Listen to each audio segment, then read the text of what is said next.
Hello, everyone. Reverend Sarah Grady from St. Paul's United Church in Paris. It is Tuesday. I hope that you're doing great. It is the month of October. It's upon us. It just happened. I don't know how, but here it is. We are in a new season. We're in the season of fall. And for me, the month of October really brings to mind this idea or this um, practice of food justice, really. We have so many events happening throughout the month that kind of remind us about food more so than other months. We've got World Communion Sunday, which we celebrated last week. And then this Sunday is Thanksgiving. And this weekend, people will be gathering with family and friends to have turkey or ham or roast beef or whatever it is you have over Thanksgiving weekend. And then the weekend after that, we are looking at Food Justice Sunday. And then the weekend after that, we're celebrating our church anniversary, which we normally would be having a luncheon of some sort afterwards. And then we've got Halloween.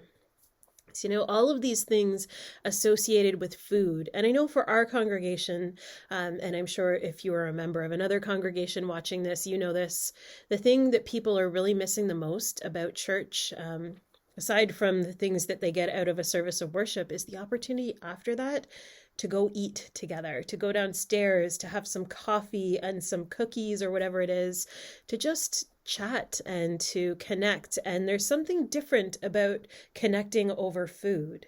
And so I've been thinking a lot about food and how we can safely offer it. One thing that we're missing being able to do safely is our community outreach meal. And we're hoping that that might be possible. We used to do a Wednesday community meal. And so we're trying to figure out how do we do that safely under the new guidelines. It's all clear as mud. And so we're working at figuring that part out for us.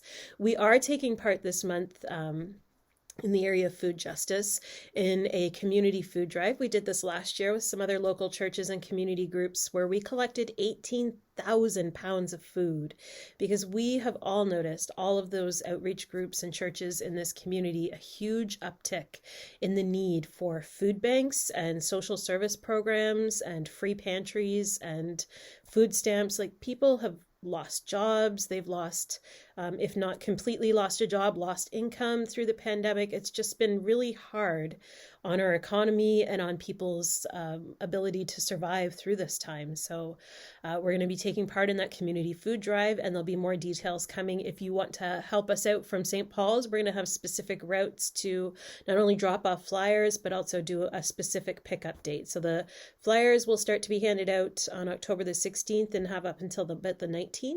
And then we are going to be collecting food on the 23rd. So keep an eye for those details. But what I want us to think about as we enter into this month, as we enter into all of these times, it's great to do this food drive, but what does food justice and food sovereignty look like on a daily basis? One of the most difficult parts for me about being somebody who feels called to food justice and food sovereignty is really looking at the food that I'm buying. When we go to a grocery store, do we think about that? Or is it on our mind about where our food comes from? And I know it got on a lot of people's mind when we had the whole dairy import, export, trade war with the US. We started really thinking about where our dairy came from. Do we still do that? Do we still look at labels and see if we're buying locally, if we're supporting local farmers, if we're supporting sustainable practices with our food in most cases?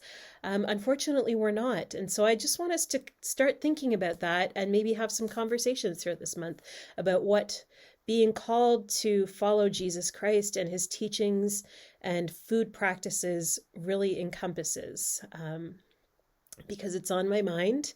And I've had some conversations with other people that say it's on their mind too. So that's my encouragement for you to think about.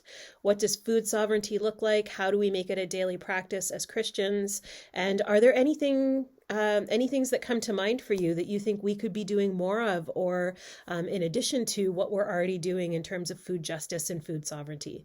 Would love to hear from you about that. As always, please give me a call, shoot me an email, and wherever you are, I hope that you're safe. I hope you're well, and then I'll see you soon.